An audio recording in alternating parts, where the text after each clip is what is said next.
ছাত্র জনতার তীব্র আন্দোলনের মুখে শেখ হাসিনার পালানোর পার হয়েছে ১ বছর। এর মধ্যে একে একে বেরিয়ে এসেছে স্বৈরাচার আওয়ামী লীগ সরকারের বিভিন্ন অপকর্ম। এমনকি আওয়ামী লীগের দমন পীড়নের চিত্র উঠে আসে বিভিন্ন সংস্থার বিবৃতিতে। এবার শেখ হাসিনাকে নিয়ে বিবৃতি দিল আরেকটি বিদেশি মানবাধিকার সংস্থা। সম্প্রতি দক্ষিণ এশিয়ার মানবাধিকার বিষয়ক সংগঠন 45 রাইটস জানায়, ক্ষমতাচ্যুত প্রধানমন্ত্রী শেখ হাসিনার নৃশংস শাসনামলে সংগঠিত সব গুমের জবাবদিহিতা অবশ্যই নিশ্চিত করতে হবে। একই সঙ্গে ভুক্তভোগীর পরিবার ও বেঁচে থাকা ব্যক্তিদের ক্ষতিপূরণ দিতে হবে। অন্তর্বর্তী সরকারের গুম বিষয়ক তদন্ত কমিশনের ১ বছর পূর্তি উপলক্ষে এমন দাবি জানায় সংগঠনটি।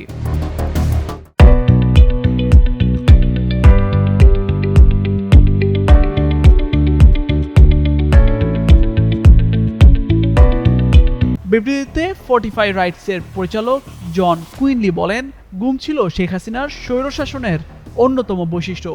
বাংলাদেশে আর কখনো এমন ঘটনা ঘটতে দেওয়া উচিত নয়।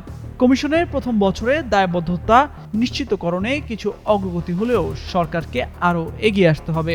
ন্যায্য ও নিরপেক্ষ বিচার নিশ্চিত করে অপরাধীদের জবাবদিহির আওতায় আনা এবং ভুক্তভোগী ও তাদের পরিবারকে ক্ষতিপূরণ দিতে হবে।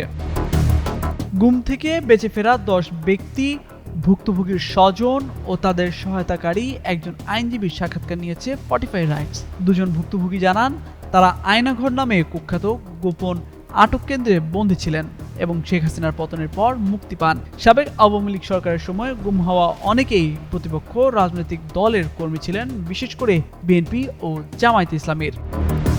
উল্লেখ্য, ২০২৪ সালের ২৭ আগস্ট বাংলাদেশ সরকার গুমের হাজারো ঘটনার তদন্তে স্বাধীন কমিশন গঠন করে। একই মাসে Bangladesh international convention for the protection of all persons from enforced ডিসঅ্যাপিয়ারেন্সে স্বাক্ষর করে। ইতোমধ্যে কমিশন ১৮ শতাধিক গুমের মামলা গ্রহণ করেছে এবং শত শত মানুষের এখনও নিখোঁজ থাকার তথ্য জানিয়েছে।